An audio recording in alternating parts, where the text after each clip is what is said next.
विश्व हिंदू परिषद का कहना है कि उनका संगठन शहर में शराब के खिलाफ अभियान चला रहा है।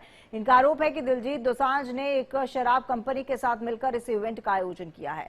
उनका कहना है कि 8 दिसंबर को इस कंसर्ट की अनुमति दी गई तो बजरंग दल और विश्व हिंदू परिषद अपनी शैली में कार्यक्रम का विरोध करेगा।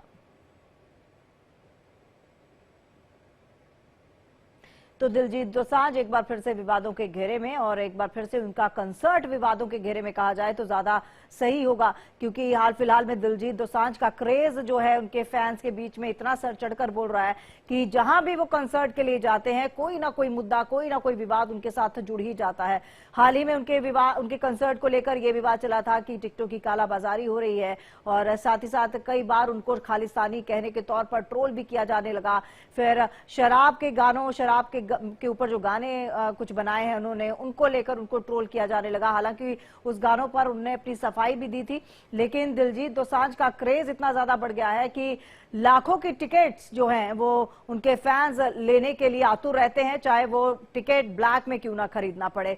और इसी के मद्देनजर अब इंदौर में दिलजीत दोसांझ के कंसर्ट को लेकर एक नए विवाद ने जन्म ले लिया है, और इस विवाद के चलते अब इस कंसर्ट को रोका जाएगा, स्थगित कर दिया जाएगा, ये कहना थोड़ा सा मुश्किल होगा। लेकिन हाँ, ये कहना बिल्कुल सही है कि दिलजीत दोसांझ ने हाल ही के सालों में जिस तरह से पंजाबी सिनेमा से उठकर हिंदी सिनेमा में, बॉलीवुड और इंटरनेशनली जो अपनी छवि बनाई है, उसके चलते अब विवादों का और उनका चोली दामन का साथ हो गया है।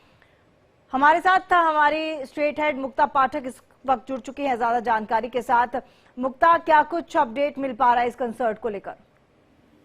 देखिए, काफी सारी कंट्रोवर्सीज है। पहले वहां के जो विधायक है रमेश मंडोला, उन्होंने ज्ञापन दिया। उनका आरोप है कि जो ऑनलाइन जो टिकट का प्राइस 5,000 है उसको फुल बता के जो है ब्लैक में 50,000 में टिकट बेचा जा रहा है। अब जो है हिंदू संगठन भी सामने आ गया है, उन्होंने भी ज्ञापन देकर इस पूरे कॉन्सर्ट का प्रोटेस्ट किया है और कह रहे हैं कि जो ये कॉन्सर्ट जो है वो नहीं होना चाहिए ये। और उसके अलावा भी जो है काफी सारे संगठन इस बात के भी विरोध कर रहे हैं कि यहाँ पे जो है लोग ड्रिंक करके जाते हैं और जो है ऐसे कॉन्सर्ट्स में अल्कोहल का सेवन होता है, तो ये एक गलत चलन है। तो बहुत सारी कंट्रोवर्सी जो है दिलजीत दोसांझ के शो के साथ जुड़ गई है। हालांकि शो कल होना है और हम लगातार देख रहे हैं कि इनके शोज जहां जहां हो रहे हैं वहां पे वो हाउसफुल जा रहे हैं और इनको बहुत सपोर्ट मिल रहा है। कल ही जैसे उनका शो जो है बैंगलोर में था, वहां पे दीपिका पादुकोण खुद मौजूद थी। और ऐसे जहां जहां इनके शो हो रहे हैं वहां पे बहुत सारे सेलिब्रिटी गेस्ट इस शो में जाते हैं और जुड़ते हैं, तो इनके शो को लेकर हाइप बहुत है। लेकिन इंदौर में जो है ये बहुत ज्यादा कंट्रोवर्सी इसके साथ जुड़ गई है, क्योंकि तमाम जो है ब्लैकमेलिंग का आरोप, अल्कोहल का सेवन, उसके बाद जो है हिंदू संगठन भी अब आगे आ गए हैं।